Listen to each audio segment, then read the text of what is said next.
Model colony येथील सेठ हिराचंद नेमचंद जैन दिगंबर बोर्डिंगच्या जैन मंदिरासह परिसरातील जागेच्या बेकायदेशीर विक्री प्रकरणामुळे राज्यभरातील जैन समाजात संतापाची लाट उसळली आहे। काही विश्वस्तांनी संगनमताने हा व्यवहार केल्याचा आरोप आहे। या प्रकरणामुळे पुणेकरांसह जैन समाजाचा मोठा रोष पाहायला मिळत आहे। आज राज्यभरात सकल जैन समाजाकडून मूक मोर्चा काढण्यात आला। अहिल्यानगर शहरातही या घटनेच्या निषेधार्थ भव्य मोर्चाचे आयोजन करण्यात आले। कापड बाजार येथून निघालेल्या या मोर्चात महिला आणि युवा वर्गाचा लक्षणीय सहभाग होता। शहरातील मुख्य मार्गावरून हा मोर्चा अहिल्यानगर प्रांताधिकारी कार्यालयावर धडकला। प्रांताधिकारी सुधीर पाटील यांनी मोर्चेकरांची भेट घेऊन त्यांच्या भावना जाणून घेतल्या। यावेळी सकल जैन समाजाच्या वतीने प्रांताधिकारी पाटील यांना तातडीने कारवाई करण्याची मागणी करणारे निवेदन सादर करण्यात आले।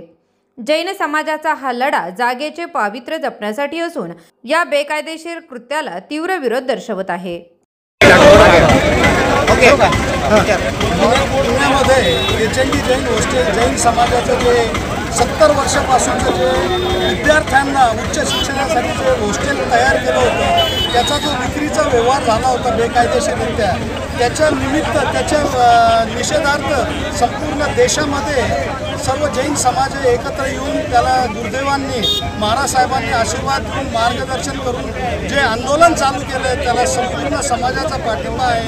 आता असं ऐकण्यात येत आहे की बुवा तो व्यवहार रद्द व्हायच्या मार्गावर आहे, परंतु जोपर्यंत तो व्यवहार पूर्णपणे रद्द होत नाही, सेल डीड कॅन्सल होत नाही व तिथं पूर्व हॉस्टेल चालू होत नाही तोपर्यंत हा लढा असाच चालू राहील। पुण्यामध्ये मुंबईमध्ये जे समाजाचे ज्येष्ठ नेते आहेत ते ठरवतील त्याप्रमाणे व गुरुदेव व महाराजसाहेब ज्याप्रमाणे मार्गदर्शन करतील त्याप्रमाणे हा लढा पुढे जाईल। परंतु मला आशा आहे की हा लढा लवकरच शासन व सर्व संबंधित सुबुद्धी घेऊन हा लढा लवकरच संपेल अशी मी आशा व्यक्त करतो। सकल जैन समाजातर्फे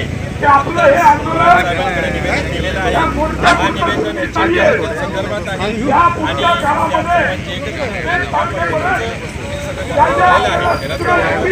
लवकर